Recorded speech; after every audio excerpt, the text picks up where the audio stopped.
بسم اللہ الرحمن الرحیم۔ حکیم الامت مجدد الملت حضرت مولانا شاہ اشرف علی صاحب تھانوی رحمۃ اللہ علیہ کی کتاب حیات المسلمین سے روح ششم پڑھ کر سناتا ہوں۔ دعا کی اہمیت، یعنی جس چیز کی ضرورت ہو، خواہ وہ دنیا کا کام ہو یا دین کا، خواہ اس میں اپنی بھی کوشش کرنا پڑے اور خواہ اپنی کوشش اور قابو سے باہر ہو، سب خدا تعالی سے مانگا کرے، لیکن اتنا خیال ضرور رہے کہ وہ گناہ کی بات نہ ہو۔ اس میں سب باتیں آ گئی، جیسے کوئی کھیتی یا سوداگری کرتا ہے تو محنت اور سامان بھی کرنا چاہیے، مگر خدا تعالی سے دعا بھی مانگنا چاہیے کہ اے اللہ اس میں برکت عطا فرما اور نقصان سے بچا۔ یا کوئی دشمن ستائے، خواہ دنیا کا دشمن ہو خواہ دین کا دشمن، تو اس سے بچنے کی تدبیر بھی کرنی چاہیے، خواہ وہ تدبیر اپنے قابو کی ہو خواہ حاکم سے مدد لینی پڑے،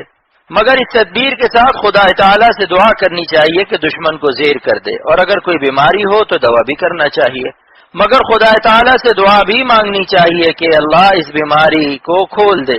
یا اپنے پاس کچھ مال ہے تو اس کی حفاظت کا سامان بھی کرنا چاہیے، جیسے مضبوط مکان میں مضبوط قفل لگا کر رکھنا، یا گھر والوں کے یا نوکروں کے ذریعے سے اس کا پہرا دینا، دیکھ بھال رکھنا، مگر اس کے ساتھ خدا تعالی سے دعا بھی مانگنی چاہیے کہ اللہ اس کو چوروں سے محفوظ رکھ، یا مثلا کوئی مقدمہ کر رکھا ہے اس پر کسی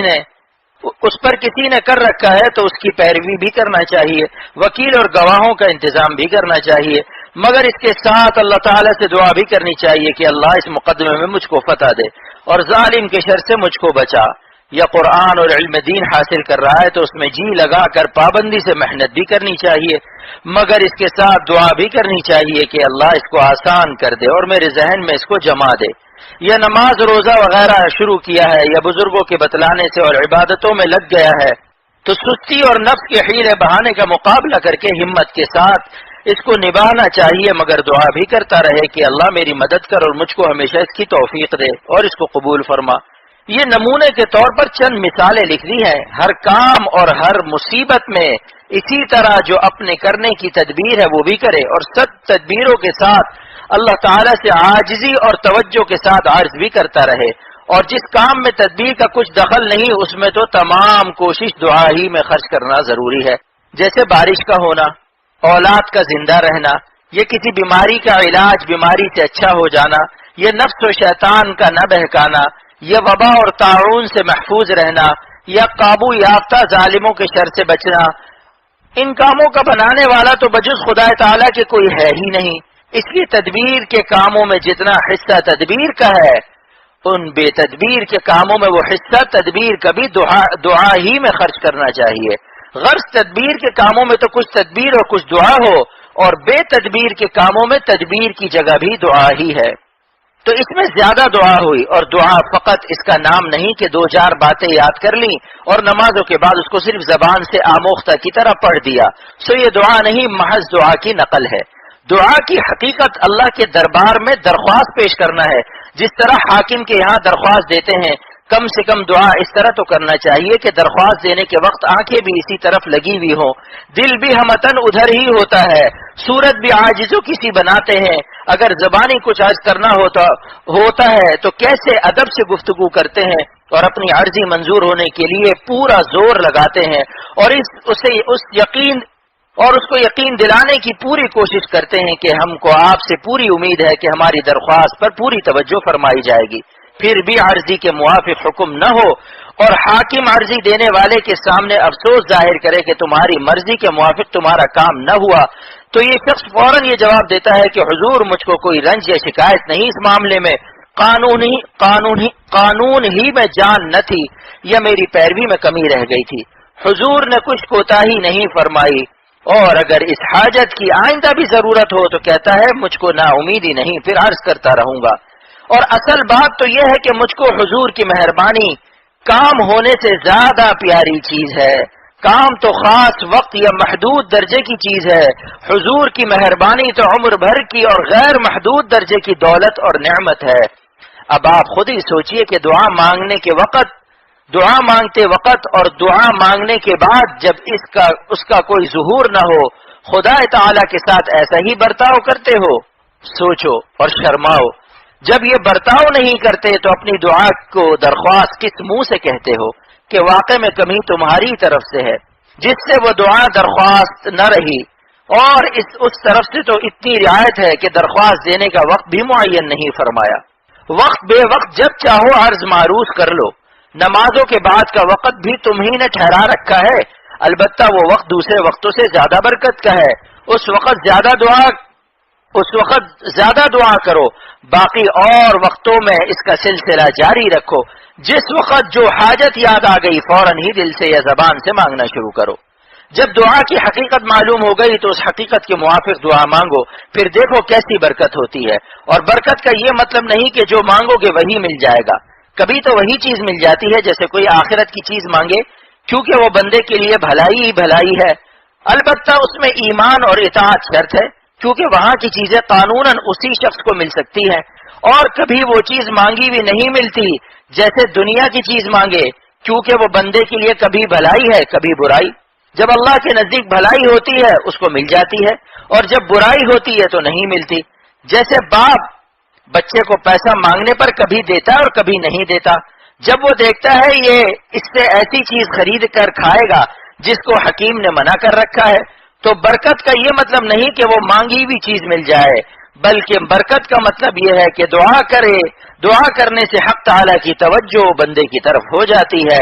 اگر وہ چیز بھی کسی مصلحت سے نہ ملے تو دعا کی برکت سے بندے کے دل میں تسلی اور قوت پیدا ہو جاتی ہے، اور پریشانی اور کمزوری جاتی رہتی ہے، اور یہ اثر اللہ تعالیٰ کی اس خاص توجہ کا ہوتا ہے جو دعا کرنے سے بندے کی طرف حق تعالیٰ کو ہو جاتی ہے۔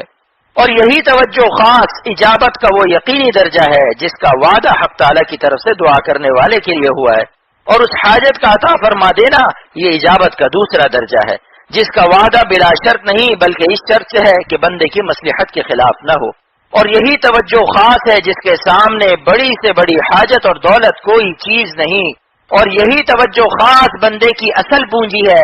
جس سے دنیا میں بھی اس کو حقیقی اور دائمی راحت نصیب ہوتی ہے، اور آخرت میں بھی غیر محدود اور ابدی نعمت اور حلاوت نصیب ہوگی۔ تو دعا میں اس برکت کے ہوتے ہوئے دعا کرنے والے کو خسارہ اور محرومی کا اندیشہ کرنے کی کب تک گنجائش ہے؟ اب 2-4 حدیث دعا کی فضیلت اور آداب میں لکھتا ہوں۔ نمبر 1، حضرت ابو ہریرہ رضی اللہ عنہ سے روایت ہے کہ رسول اللہ صلی اللہ علیہ وسلم نے فرمایا، بندوں کی دعا قبول ہوتی ہے تا وقتے کہ کسی گناہ یا رشتہ داروں کے ساتھ بدسلوکی کی دعا نہ کرے، جب تک کہ جلدی نہ مچا دے۔ عرض کیا گیا کہ یا رسول اللہ صلی اللہ علیہ وسلم جلدی مچانے کا کیا مطلب ہے؟ آپ نے فرمایا جلدی مچانا یہ ہے کہ یوں کہنے لگے کہ میں نے بار بار دعا کی مگر قبول ہوتی بھی نہیں دیکھتا، یا دعا کرنے سے تھک جاوے اور دعا کرنا چھوڑ دے، یعنی اس میں تاکید ہے اس بات کی گو قبول نہ ہو مگر برابر کیے جائے، اس کے متعلق اوپر بیان آ چکا ہے۔ نمبر 2، حضرت ابو ہریرہ رضی اللہ عنہ سے روایت ہے کہ رسول اللہ صلی اللہ علیہ وسلم نے فرمایا، خدا تعالی کے نزدیک دعا سے بڑھ کر کوئی چیز قدر کی نہیں۔ نمبر 3، حضرت ابن عمر رضی اللہ عنہ سے روایت ہے کہ رسول اللہ صلی اللہ علیہ وسلم نے فرمایا، دعا ہر چیز سے کام دیتی ہے، ایسی بلا سے بھی جو کہ نازل ہو چکی اور ایسی بلا سے بھی جو کہ ابھی نازل نہیں ہوئی۔ اے بندگان خدا، دعا کو پلہ باندھو۔ نمبر 4، حضرت ابو ہریرہ رضی اللہ عنہ سے روایت ہے کہ رسول اللہ صلی اللہ علیہ وسلم نے فرمایا، جو شخص اللہ تعالیٰ سے دعا نہیں کرتا اللہ تعالیٰ اس پر غصہ کرتا ہے، البتہ جس کو اس کی دھن اور دھیان سے فرصت نہ ہو وہ اس میں داخل نہیں۔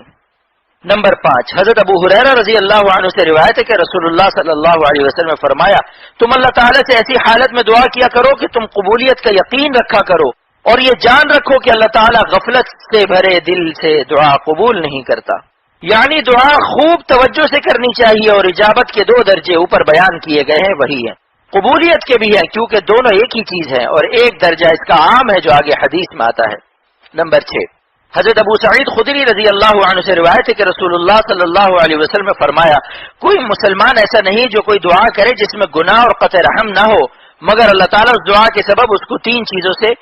ایک ضرور دیتا ہے، یا تو فی الحال وہی مانگی ہوئی چیز دے دیتا ہے،